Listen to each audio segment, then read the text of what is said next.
Hey everyone, it's your girl Miss K back with another case. First and foremost, welcome to my Heartbeat Gang, and if you are a new subscriber, welcome.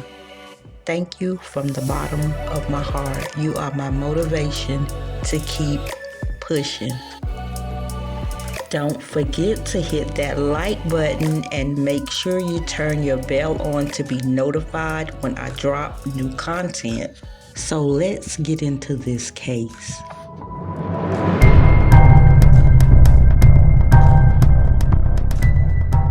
Daniel had dreams of becoming a millionaire by the age of 30. Daniel is an intelligent and brilliant guy. He's an entrepreneur. These are the words used by Daniel's father, David Robinson, to describe his son, Daniel Robinson, who vanished without a trace and very minimal help from the Buckeye Police Department. According to David Robinson, Daniel was born one of 5 children on January 14, 1997. He was born and raised in Columbia, South Carolina, and attended A.C. Floor High School. Daniel was born without a right hand. However, this did not hinder Daniel in succeeding in any of his accomplishments, and he was very competitive with his siblings. He even played the French horn and trumpet in high school. He also did some weightlifting. After high school, Daniel headed to College of Charleston.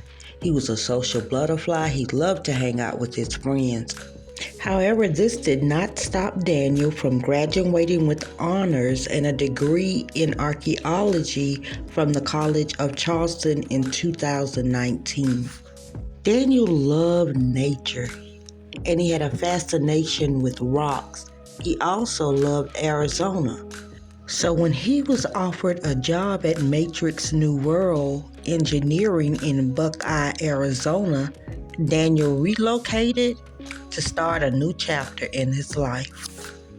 After arriving in Arizona, Daniel stayed with a co-worker named Roger. They would carpool together and actually became really good friends. In about a month, Daniel had got his own apartment and a car that I'm going to call a hoopty. That's what we called them back in my day. But Daniel's father had taught him basic mechanic skills, and Daniel was able to keep the car running. And then in a few months, Daniel was able to level up. He bought himself a 2017 blue-gray Jeep Renegade. Daniel was very proud of this car. His family had even made plans to visit him in the upcoming months to see his accomplishments and his new Jeep. So Daniel worked with Matrix New World as a field hydrogeologist. His duties included testing water to see how they interact with our natural environment and also to make sure that we have clean groundwater. On June 23, 2021, Daniel arrived at his work site around 9 a.m. in Buckeye, Arizona. His coworker Ken stated that Daniel was acting strange, staring off into the distance. He was talking off the wall, asking Ken if he wanted to go rest. Then he asked Ken if he wanted to go home. Then he asked Ken if he wanted to go back to Phoenix to take a rest. Then Ken stated he asked Daniel to check his weather app as they were expecting rain that day. Ken stated he started checking his weather app. When he looked up, Daniel was walking away and waving goodbye. As time passed by and Daniel didn't return, Ken stated he went looking for Daniel. He found tire marks going west, heading deeper into the terrain. Ken called the supervisor and explained that Daniel was acting strange, appeared to be extremely tired or on drugs, and that after being worked for 15 minutes, He got into his Jeep and drove away. According to David Robinson, there are questions about the events that took place because the coworker changed his stories a few times as to what happened, allegedly. It's never been confirmed that Ken attempted to call Daniel, so if he was so concerned, why didn't he attempt to call Daniel himself? Unbeknownst to his coworkers, he had taken a second job doing Instacart for extra money. The night prior to his disappearance, he worked doing Instacart, so it's possible he could have been tired. David Robinson also stated that Daniel smoked weed, but no hard drugs, and weed is legal in Arizona. On the evening of June 23rd, 2021, David Robinson realized he hadn't heard from Daniel in about 6 hours. He attempted to call Daniel, but Daniel's phone was just ringing. So he checked with different family members to see if they had heard from Daniel. He reached out to Devisha, Daniel's sister, who also resided in Arizona, and he had one sister in California. All other family members were in Columbia, South Carolina. His sister went to his apartment, but he was not there. David Robinson reported his son missing to the Buckeye Police Department and began to make the long day-and-a-half trip to Buckeye, Arizona.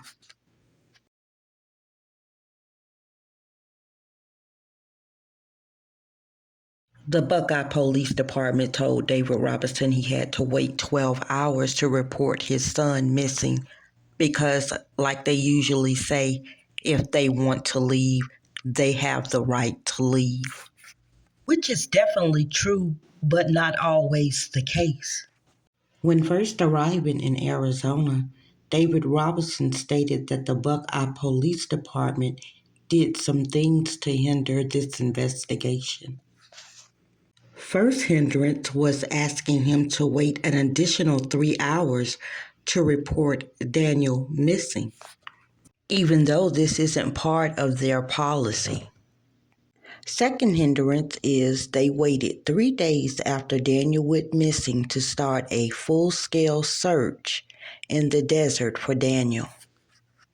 Third hindrance we'll get into a little later. In the beginning of this disappearance, David requested a helicopter to do an aerial search, but the request was denied by higher-ups.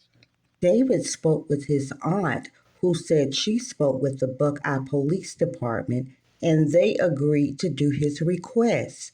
They told David they used the helicopter in the search. There is no record of that flight, even though David has asked for records. So the Buckeye Police Department asked David to check Daniel's social media to see if there had been any activity. That's when David discovered that everything on Daniel's Instagram had been deleted. So the Buckeye Police Department was able to retrieve some messages out of Daniel's trash folder. This is where they find out Daniel had been texting a young lady named Caitlin. I personally don't believe that Caitlin has anything to do with Daniel's disappearance. However, it could have something to do with his mental health. We're going to side-eye this information because I feel like Daniel's not here to defend himself, and it's very one-sided. On the evening of June 12, 2021, Daniel was working for Instacart. He had a delivery for the young lady named Caitlin. Caitlin and her friend were drinking and they invited Daniel in to hang out with them. They hung out, exchanged numbers, and Daniel left the next morning. There had been some texting back and forth. She even gave Daniel a Christian podcast to watch, which he really enjoyed. So then one day Daniel shows up at her house to go pick up his canopy. She's not home, but she sees him on the Ring camera. She told Daniel that she felt uncomfortable with him just showing up at her house. He explained that he only came to get the canopy. She explained she wasn't home, and when she would return, she would leave his canopy out in the front yard. He explained that he had already got his canopy. She explained that she never gave Daniel her address, and he must have went through his Instacart records to get it. According to the Buckeye Police Department, Daniel sent Caitlin texts such as, I love you and I can't stop thinking about you. The Buckeye Police Department did ask Caitlin for her records, but she was allowed to give whatever she wanted. When you look at the police report, the text messages do not line up, the timelines don't match, and you can tell that there are some texts in between that are missing. It appears that the Buckeye Police Department wanted to make it seem like Daniel was stalking Caitlin.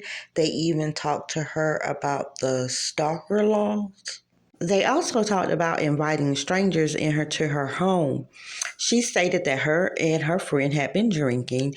Daniel seemed pretty harmless. He only had one hand and he was short in stature. But looking back, it probably wasn't the smartest thing to do. Daniel had never had a girlfriend before, so it's possible he could have been a little overbearing.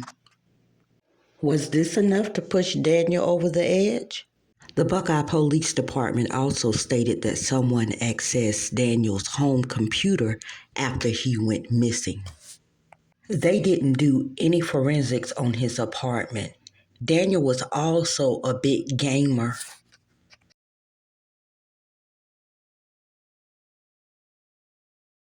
Through bank records, Buckeye Police Department was able to figure out what gas station Daniel stopped at the morning of his disappearance.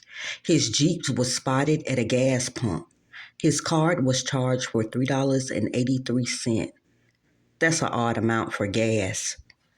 The picture is so blurry, it's even hard to tell if it's Daniel.